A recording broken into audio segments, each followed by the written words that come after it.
Descobri que eu tenho uma planta tóxica em casa. E nesse vídeo eu te conto direitinho como isso aconteceu. Meu nome é Simone, eu sou advogada, paisagista, pesquisadora sobre a toxicidade das plantas usadas no paisagismo e criadora do Jardim do Bicho. Vem comigo.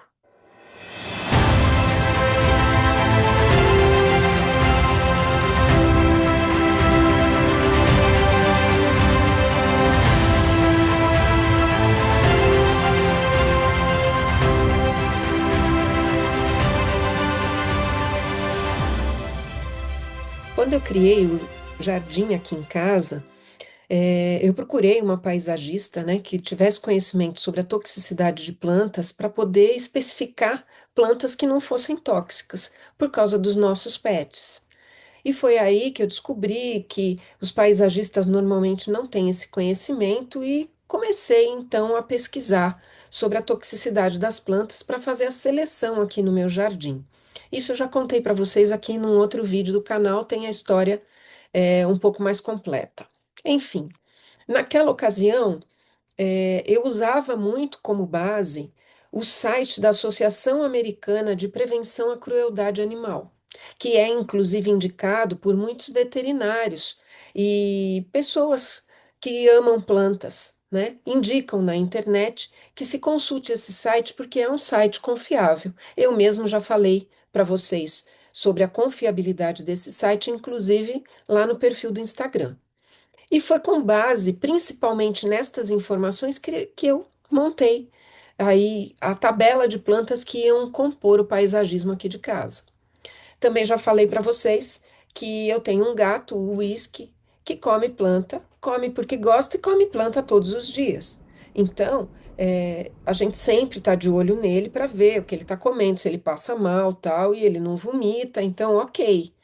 Estamos tranquilos porque as plantas que a gente tem em casa foram pensadas justamente para evitar acidentes graves, no caso de uma ingestão, que no caso do uísque nem é acidental, porque ele come todo dia alguma coisa. Pois bem, vocês já ouviram falar na planta afelandra? O nome científico dela é Afelandra squarosa.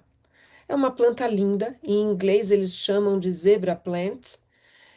Por causa das folhas dela, né? Folhas de verde intenso, com essas nervuras brancas, e que dá essa bela flor amarela. E realmente é uma planta maravilhosa, ela é muito bonita.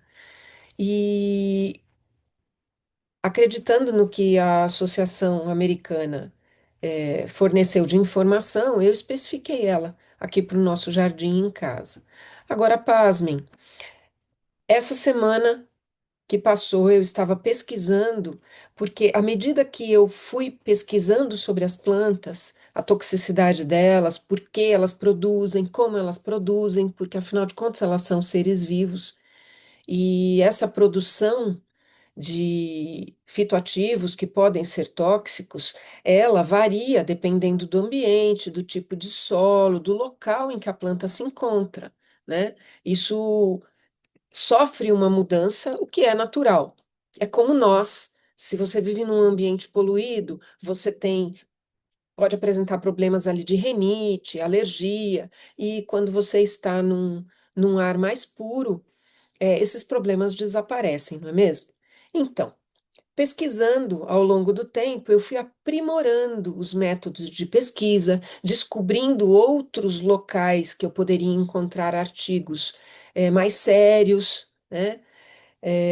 Tudo com base em ciência, artigos revisados e tudo mais.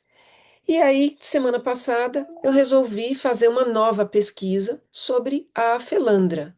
E, para minha surpresa, eu encontrei um artigo científico que fez a análise fitoquímica dela e detectou na solução preparada lá para esta análise das partes aéreas da planta que ela possui 6% de hidroquinona, além de outros compostos que são irritantes também.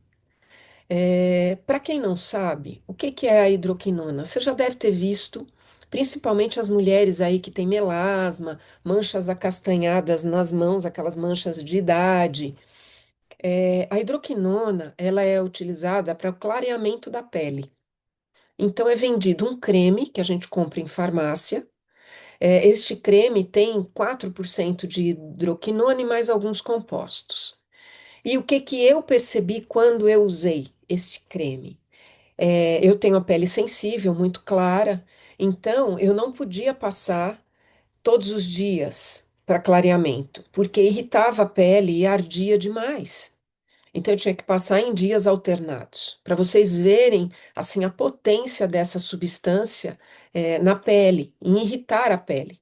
Ela chega a promover descamação e por isso até que ela promove o clareamento das manchas acastanhadas do rosto, das mãos, né, da pele. É, e aí o que que acontece? O creme, eu fui olhar imediatamente quando eu achei esse artigo, eu fui olhar o creme que eu tenho em casa. E a concentração é 4% de hidroquinona. E no artigo científico que a planta foi analisada, eles detectaram 6% de hidroquinona. Então, para vocês verem a potência de produção deste fitoativo pela planta e que pode causar irritação severa nas mucosas. Ela pode ser, inclusive, se ingerida neurotóxica.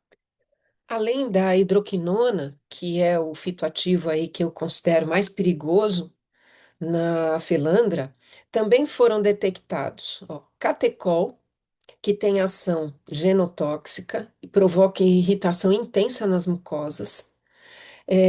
Foi detectado metilvinilcetona, que também provoca neurotoxicidade, irritação respiratória e ocular.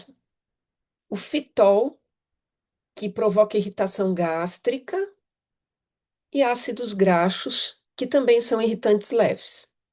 Então, todas estas substâncias a felandra é capaz de produzir. Então, o que acontece num caso de ingestão acidental? Ela pode provocar sintomas intensos que podem sim levar a, a um estado grave, exigir um atendimento médico ou veterinário, né, dependendo se a ingestão ocorrer por criança pequena ou por pets. Então, aqui no Jardim do Bicho, eu classifico, passei a classificar essa planta como de risco potencial intenso de toxicidade. Então, esta é uma planta que, embora eu tenha planejado no meu projeto paisagístico aqui de casa, eu vou ter que substituir. Me fiei numa avaliação da Associação Americana, né, uma informação da Associação Americana dizendo que ela não é tóxica. Tinha uma observação apenas com relação à flor dela, e como ela fica alta, a flor cresce no topo e os gatos não conseguem alcançar, né? Meus gatos não conseguiriam alcançar, eu estava mais tranquila. Só que agora eu descobri que estas substâncias, elas estão presentes nas partes aéreas, ou seja, no caule, nas folhas, né? Não somente nas flores da planta. Se isso significa que a minha planta aqui em casa é tóxica? Não significa que ela seja tóxica, assim no sentido de que ela esteja produzindo estas substâncias. Mas eu não tenho como saber, a menos que eu pegue as partes da planta, contrate um laboratório específico para fazer uma pesquisa, espectrômetro, uma série de métodos que eles aplicam para poder identificar a composição fitoquímica da planta, né? É um procedimento caro, eu não vou fazer isso com uma planta no meu jardim. Mas este estudo científico que trouxe essa informação desses compostos encontrados nessa planta, eles já revelam para mim que ela tem o potencial, né, de produzir esses fitoativos. E isso para mim já é um alerta. Então, o que eu vou fazer? Eu vou substituir essa planta na parte aqui que ela está acomodada no meu jardim, que ela está no solo, está ao alcance dos meus pets. Eu vou substituir ela para que eu possa manter na minha casa um paisagismo seguro e não colocar em risco a saúde e a vida do meu peludo. Se você gostou do conteúdo desse vídeo, dá um joinha, se inscreve aqui no canal, compartilha com quem tem pets, crianças e ama plantas e quer planejar aí um jardim, uma decoração com planta segura. Isso ajuda o YouTube a entender que o conteúdo é relevante e entregar esse vídeo para mais pessoas. Eu fico por aqui e até o próximo vídeo.